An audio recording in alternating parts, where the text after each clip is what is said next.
All right, Tom. International Fight Week. The fight's coming up UFC 317, but we got the heavyweight champion here in Las Vegas. I've interviewed you a bunch of times, never as the undisputed UFC heavyweight champion, and never in a nightclub. Yep. So I think I don't think you interviewed me you don't interviewed me for a while though, but I've got you a gift. you did. I've got you the beautiful heavyweight champion Heavyweight t-shirt. champion. And it's From not, champion. like I said, the timing is absolutely perfect. Look at And that. you'll be glad to know because you're a US guy. Yes. First of all, it was just available in the UK. Now it's available online Look at that. globally. And I got one of the first ones. You got one of the first ones. Yeah, I will have you So sign that anyone for can me. buy that globally. I and, appreciate it, beautiful stuff. I Yeah. like it a lot. And I mean, I'm getting one of the first ones that you've ever handed out as Yep. the undisputed champion. Obviously, man, you and I, you have talked about at length with so many people. Jon Jones, undisputed, disputed, interim, unification bout. It happened over the weekend. Dana White says he's retired. You were the undisputed champion. How are you feeling a few days after? I mean, to be honest, I would have rather fought for it, of course. I did defend the interim though, which is a weird thing as well. To be honest, I always saw myself as a champion anyway. I think the whole Jon Jones thing was a bit weird. I think everybody can see that was a bit of a strange situation. But luckily now that is in the past and we can move on, which is good. Tell me how it happened. Your father has come out and said that you knew, but you didn't know exactly. And I think the way in which Dana White did it was surprising. I mean, it caught a lot of people off guard in the middle of the night in Azerbaijan. Is it, announcing this type of retirement? Where were you? How did you find out? And what were those first moments like? So I had been for a meal, and been out and stuff for the day. I was just getting a shower. It was just before midnight, and I started getting calls on my phone that they'd announced it, and I was like, what's this? I knew that, obviously, I had an inkling that Jon Jones was going to retire and they're going to move forward and I'm going to be the champion. But as you said, I didn't expect it last weekend and I didn't expect it to be in Azerbaijan. All due respect to Azerbaijan and stuff, but I just didn't, it's just not really what I expected. So, like I said, I would have rather fought for it. I would rather take the title from the champion. But I honestly believe that I was already a champion in my own right anyway, so a little bit of a weird situation, but it's all in the past. Do you feel like you were denied the memory, the experience of being crowned an undisputed champion, or at least at a press conference in Vegas? I mean, you were coming here a few days later. Were you kind of denied a little bit of the fanfare that should come along with becoming the heavyweight champion of the world? You know what? I would have liked to fight for it. The other stuff, it's not really important to me. Like, in a year's time or whatever, people are just going to forget, and I'm just going to be known as a champion anyway, so it doesn't really matter. But I've said it a million times, but I just like fighting people. That's what I really enjoy above everything else. Titles, money, fame, all the rest of it. I just like the actual act of training for a fight, the build up to it, fighting people, putting your skills to the test. I love all that stuff. Like I'm a proper MMA nerd. And the fact that I've not had a chance to do that, I'm just relieved that it's over and we can move forward. Yeah, and I want to look forward. I feel like I need, because we were just waiting for this for so long. So of course there are some loose ends to tie up. I want to ask you about some of this stuff with Jon. The part that I want to ask you about is going back to March, and that is when the UFC was in London, in England. It was London. It was London. Yeah, it was. And you were there as a guest fighter, and then you met Hunter Campbell. And it seemed like it was a lot of positive. It seemed like that was a moment in this whole saga where I think we're going to get this fight. You kind of said that the talks went well, but now that it's all resolved, what happened in London? What were your talks with Hunter Campbell then? I mean, I believe that's the UFC's business, really. As far as I just did everything that was asked of me, to be honest.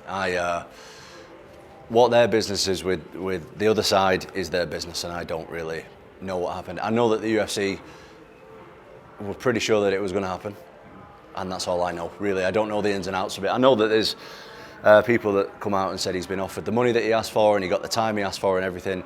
I just got told that I was fighting and I went along with it, and that's all I know. Yeah. In your mind, were you expecting a contract? Were you to that point where you were thinking that a contract could come through at any moment? Yeah, definitely. Yeah, I was expecting that. Yeah, but didn't happen. And maybe you didn't, I don't know if you saw this or not, but Dana White told a very prominent MMA journalist, Oscar Willis from the Mac Life, that the fight very prominent was done. He said it was finished. The fight was done. When did you start to feel like, uh-oh, maybe the fight's not done?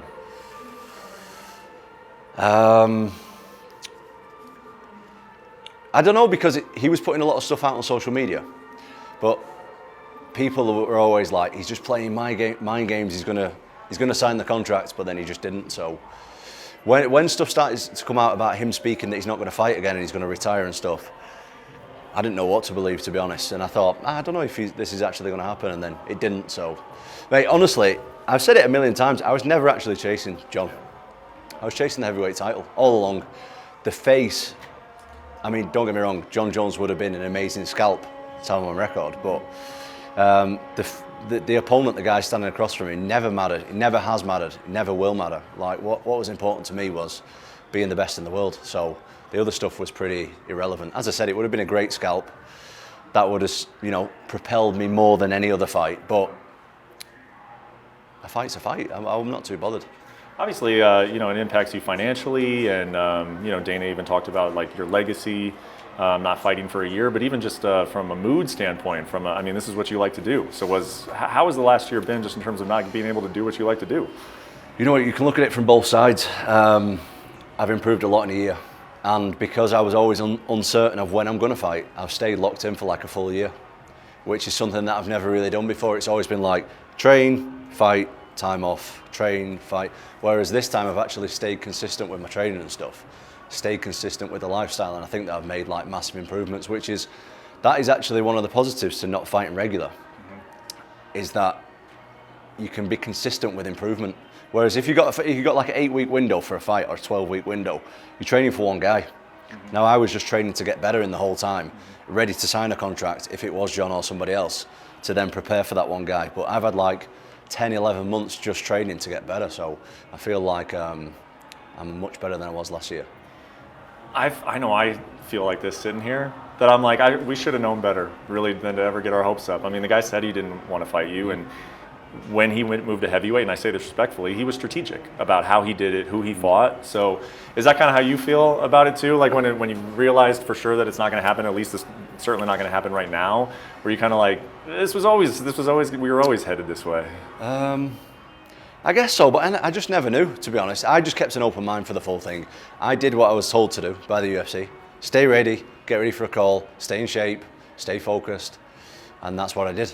And the other business is basically none of my business. That's their business. So I stayed ready, stayed motivated, stayed in the gym, and as I said, I've made massive improvements, and I'm looking forward to showing the world. It's going to be fun.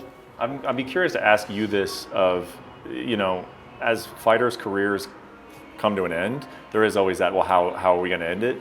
And Jon actually did it very smart. He's retiring essentially undefeated. Yep.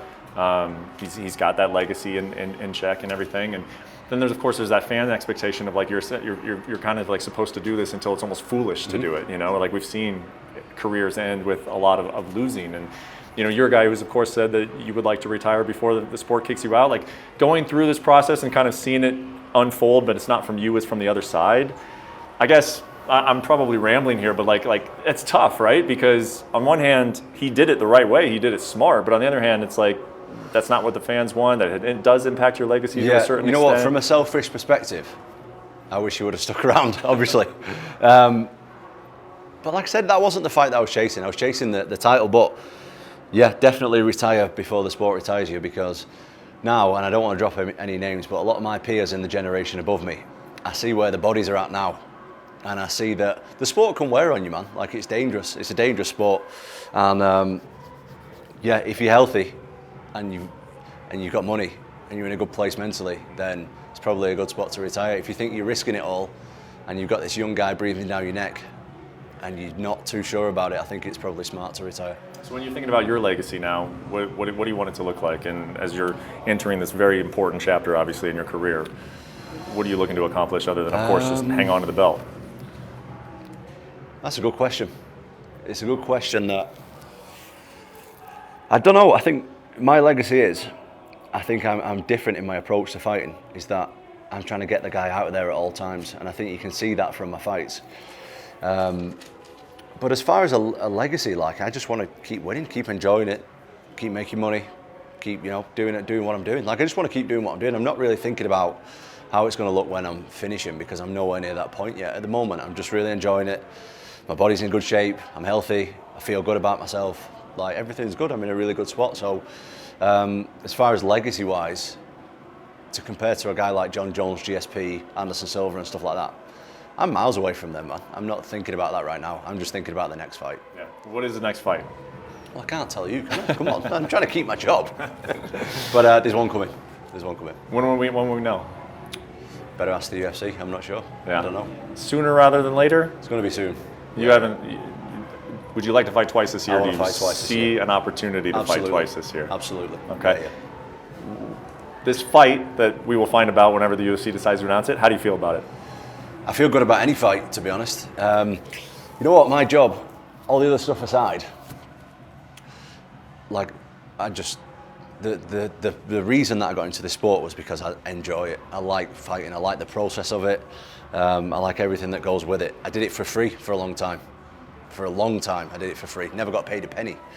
So I just want to fight. That's what's important to me. Is I want to be active. I want to be fighting. I want to be motivated. I want to be doing everything that comes with it. I just love fighting people. So it's irrelevant who I'm fighting, just as long as I am fighting. What have you missed the most? I mean, you had that layoff because of the knee, so I know that you've had an opportunity to really, think about what you don't want to take things for granted and this or that. But when you think about the last year, what have you missed the most about it? Quite a lot of things.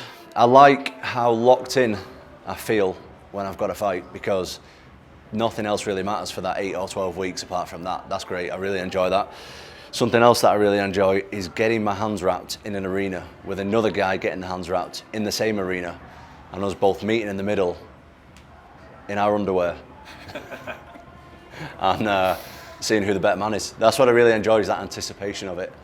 And obviously walking out into a crowd of 25,000 screaming people, that's a drug that money can't buy. Do you know what I mean? You're never going to experience that in any other way. So I enjoy that. As someone who watches the sport, one of my disappointments, I was like, Tom should have had the opportunity to beat Jon. Like, he should have had the opportunity to do that, and to, if he were to win, take all of the accolades and the respect and everything. But you kind of did, right? Do you feel like almost like you got all the credit that you would have had you fought the guy? I don't really care about that kind of stuff, to be honest. I'm not really bothered. I just, if I'm active and I'm busy and I'm doing my thing, I just like that. The other stuff is pretty irrelevant to me. Mm-hmm. Well, I'm just excited to see you fight as well. I don't, of course I care who it is against, but I have a feeling, especially if you're as active as you say you're going to be, that we're going to see all these fights anyway. Yep. The one that stands out to me, though, just because it's unique, is the Alex Bejeda fight. And you staring him down, from outside of the octagon that one time is still ingrained in my mind. Is that a fight that you believe will happen? Do you know what? It's funny you should say that, because